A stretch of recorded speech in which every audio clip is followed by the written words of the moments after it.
First, though, we do want to touch on, yes, the debt ceiling. It's starting to sound like a broken record, right? We know the deadline is looming for raising the federal debt ceiling. We know there were more talks at the White House on Sunday. Still no resolution. President Obama has told lawmakers, be prepared to meet again today and every day until a deal is reached. CBS News senior White House correspondent Bill Plante has the latest for us this morning. Bill, good morning. Good morning, Erica. Well, there is another meeting here today, but before that, the president is having a news conference. And his staff says that he will again make the case in public for doing something big, cutting $4 trillion, restructuring the tax system, even though that's what derailed the talks over the weekend.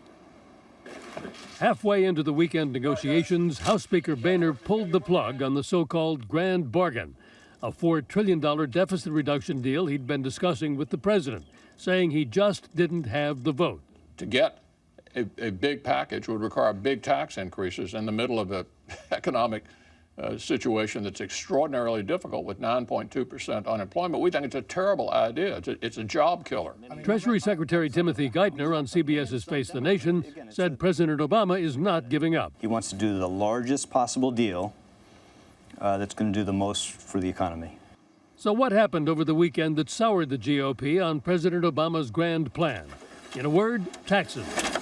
Speaker Boehner encountered staunch opposition from his fellow Republicans who refused to sign off on any deal which could be construed as raising taxes. The main problem here, the thing that's affecting our economy and jobs, is an overbearing government that's spending too much, it's borrowing too much, it's creating too much debt. With the August 2nd debt limit deadline approaching, Geithner says it's urgent to get a deal done and denies Republican claims that he is engaged in scare tactics. No responsible leader would say the United States of America, for the first time in its history, should not pay its bills, meet its obligations. That would be catastrophic for the economy.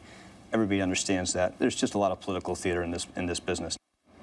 People who were in the room yesterday at those talks say that all the Democrats say that their members realize that a big deal would be easier to pass. Republicans, of course, don't agree.